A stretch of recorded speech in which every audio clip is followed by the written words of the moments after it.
আমন্ত্রণ জানাচ্ছি বাংলা সংবাদে। শুরুতে সংবাদ শিরোনাম, পরে বিস্তারিত। রিজভীর বক্তব্যের করা প্রতিবাদ জামায়াতের। এদিকে কুষ্টিয়ায় বিএনপি জামায়াতের বিরুদ্ধে সমন্বয়কের বাড়িতে ভাঙচুর ও লুটপাটের অভিযোগ। জানাবো মৃত স্বামীর ঋণের দায়ে স্ত্রী কারাগারে, 2 বিচারককে তলব। সর্বশেষ থাকছে বিএনপি ক্ষমতায় গেলে সব হত্যাকাণ্ডের বদলা নেওয়া হবে বলছে নিতাই রায় চৌধুরী। এখন বিস্তারিত। রিজভীর বক্তব্যের করা প্রতিবাদ জামায়াতের। বিএনপির সিনিয়র যুগ্ম মহাসচিব রুহুল কবির রিজভীর বক্তব্যের তীব্র প্রতিবাদ জানিয়েছে বাংলাদেশ জামায়াত ইসলামী। দলটির সহকারী সেক্রেটারি জেনারেল মাওলানা রফিকুল ইসলাম খান মঙ্গলবার এক বিবৃতিতে এর নিন্দা জানান। রফিকুল ইসলাম বলেন, গত 24 ফেব্রুয়ারি বিএনপির কেন্দ্রীয় কার্যালয়ের সামনে আয়োজিত এক অনুষ্ঠানে রুহুল কবির রিজভী জামায়াত যখনই সুযোগ পেয়েছে বিএনপিকে পেছন থেকে ছুরিকাঘাত করার চেষ্টা করছে বলে যে ভিত্তিহীন ও মিথ্যা বক্তব্য দিয়েছেন তা তীব্রভাবে নিন্দা ও প্রতিবাদ জানাচ্ছি। তার এই বক্তব্য কোনো সত্যতা নেই এবং এটি সম্পূর্ণভাবে অনুপ্রবিত ও অনাকাঙ্ক্ষিত। এ বক্তব্যে বিএনপির ক্ষেত্রেই প্রযোজ্য, জামায়াত ইসলামীর নয়। তিনি বলেন, বাংলাদেশ জামায়াত ইসলামী 1991 সালে নিঃশর্তভাবে বিএনপিকে সমর্থন দিয়ে ক্ষমতায় বসিয়েছিল, কিন্তু ক্ষমতায় এসে বিএনপি অধ্যাপক গোলাম আজমকে নাগরিকত্ব ফিরিয়ে না দিয়ে উল্টো তাকে অন্যায়ভাবে গ্রেপ্তার করে 16 মাস কারাগারে আটকে রেখেছিল।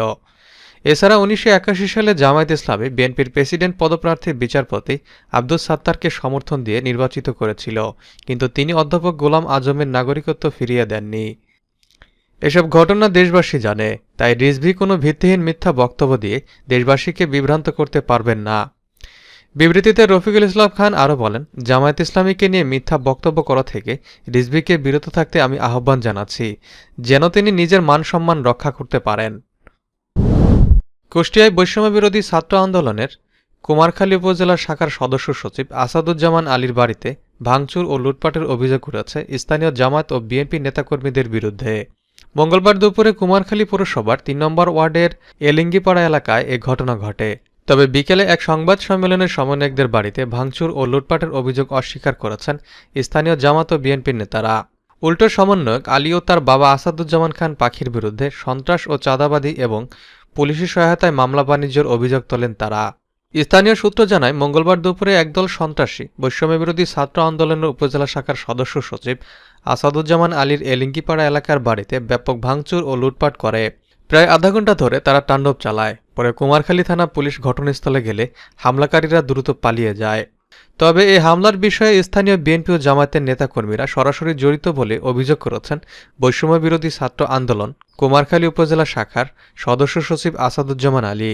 তিনি জানান, কুমারখালী উপজেলা জামায়াতের নায়েবে আমির আফজাল হোসেন ও কুমারখালী উপজেলা যুবদলের আহ্বায়ক জাকারিয়া মিলনের প্রকাশ্যে ইন্ধনে এ হামলার ঘটনা ঘটেছে। স্থানীয় প্রশাসন এ ঘটনার সঙ্গে জড়িত বলে দাবি করেন তিনি। আর সদস্য সচিব আসাদুজ্জামান আলীর বাবা আসাদুজ্জামান পাখির অভিযোগ, উপজেলা জামায়াতের নায়েবে আমির আফজাল হোসাইন, উপজেলা বিএনপির সদস্য সচিব লুৎফর রহমান, পৌর বিএনপির আহ্বায়ক মনোয়ার হোসেন, যুবদলের আহ্বায়ক জাকারিয়া আনসার মিলন, ছাত্রদলের সাবেক সাধারণ সম্পাদক খান আতিকুর রহমান সবুজ গংরা ফ্যাসিবাদী আওয়ামী লীগের দোসরদের বাঁচানোর চেষ্টা করছেন। তারা বিভিন্ন মাধ্যমে চাঁদাবাজি লুটপাট করছেন। তারই প্রতিবাদ করায় ক্ষিপ্ত হয়ে আমার বাড়িতে ব্যাপক ভাঙচুর ও লুটপাট করে। তার দাবি, পুলিশের উপস্থিতিতে ভাঙচুর লুটপাট করলেও প্রশাসন কোনো পদক্ষেপ নেয়নি, উল্টো তাদের সহযোগিতা করেছেন। এদিকে সমন্বয়ক পরিচয়ে বাপ বেটার চাঁদাবাজির প্রতিবাদে মঙ্গলবার বিকেলে কুমারখালীতে সংবাদ সম্মেলন করেন উপজেলা বিএনপি ও জামায়াতের নেতাকর্মীরা। পৌরসভার এলেঙ্গি এলাকায় আয়োজিত সংবাদ সম্মেলনে উপজেলা জামায়াতের আমির আফতাব উদ্দিনের সভাপতিত্বে এ সময় উপস্থিত ছিলেন উপজেলা জামায়াতের নায়েবে আমির আফজাল হোসাইন, উপজেলা বিএনপির সদস্য সচিব লুৎফর রহমান, পৌর বিএনপির আহ্বায়ক মনোয়ার হোসেন, উপজেলা যুবদলের আহ্বায়ক জাকারিয়া আনসার মিলন, উপজেলা ছাত্রদলের সাবেক সাধারণ সম্পাদক খান আতিকুর রহমান সবুজ প্রমুখ। লিখিত বক্তব্যে উপজেলা জামায়াতের আমির আফজাল হোসাইন বলেন, গত 23 আগস্ট পর্যন্ত আসাদুজ্জামান আলী পৌর ছাত্রলীগের যুগ্ম সাধারণ সম্পাদক ছিলেন। 5 আগস্টের পর সমন্বয়ক সেজে আলী ও তার বাবা নিষিদ্ধ ছাত্রলীগ নিয়ে বাহিনী গঠন করে বালুরঘাট দখল করে। সড়কের কাজ বন্ধ করে দেয়া, পুলিশ দিয়ে নিরীহ মানুষ ধরিয়ে দেওয়া, মামলা বাণিজ্য ও হিন্দু সম্প্রদায়ের মানুষদের জিম্মি করে ত্রাস সৃষ্টি করে চাঁদাবাজি করেছেন। তিনি বলেন, আলীর বাবা পাখির বিরুদ্ধে চাঁদাবাজি, মাদক ও অস্ত্রসহ একাধিক মামলা রয়েছে। দ্রুত সমন্বয়কের পদ থেকে আলীকে বহিষ্কার এবং চাঁদাবাজি পাখিকে গ্রেপ্তারের দাবি জানান। একই সঙ্গে সমন্বয়ক আলীর বাড়িতে ভাঙচুর ও লুটপাটের বিষয়টি অস্বীকার করেন সংবাদ সম্মেলনে। মৃত স্বামীর ঋণের দায়ে কারাগারে স্ত্রী 2 বিচারককে তলব। মৃত স্বামী ঋণের দায়ে স্ত্রীকে কারাগারে পাঠানোর ঘটনায় ফরিদপুরের chief judicial magistrate M A Saeed ও অর্থ ঋণ আদালতের বিচারক এ কে এম রফিকুল হাসানকে তলব করেছে হাইকোর্ট। একই সঙ্গে ব্র্যাক ব্যাংক ফরিদপুরের বোয়ালমারী শাখার ব্যবস্থাপককেও তলব করা হয়েছে। গতকাল মঙ্গলবার হাইকোর্টের বিচারপতি মোহাম্মদ আশরাফুল কালাম ও বিচারপতি কাজী ওয়ালুল ইসলামের সমন্বয়ে গঠিত বেঞ্চ এই আদেশ দেন। আগামী ৬ মার্চ তাদের সশরীরে হাজির হয়ে ব্যাখ্যা দিতে বলা হয়েছে। একই সঙ্গে ৩ এতিম শিশু সন্তানের মা পপি খাতুনকে জামিন দিয়েছেন আদালত।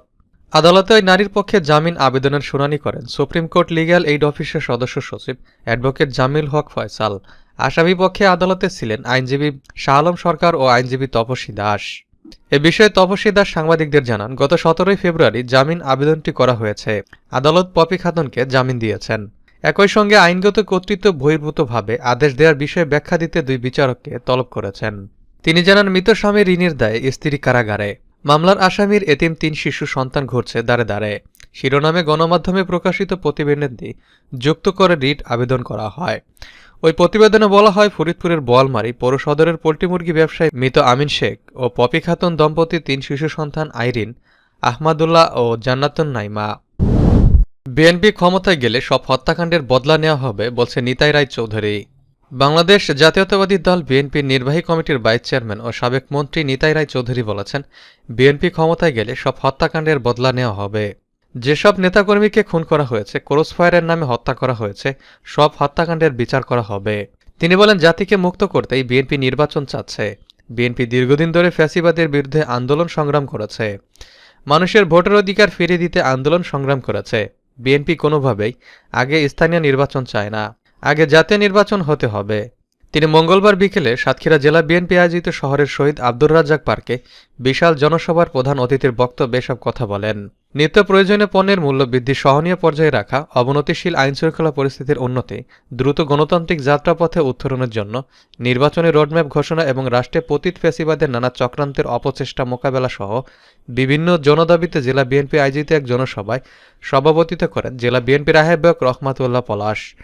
সদস্য সচিব আবু জিহাদ ডাবলু সঞ্চালনায় সমাবেশে প্রধান অতিথি নিতাই রায় চৌধুরী আরও বলেন, শেখ হাসিনা ১৬ বছরে দেশের ব্যাংক, বিচার বিভাগ, শিক্ষা ব্যবস্থা ধ্বংস করে দিয়েছে।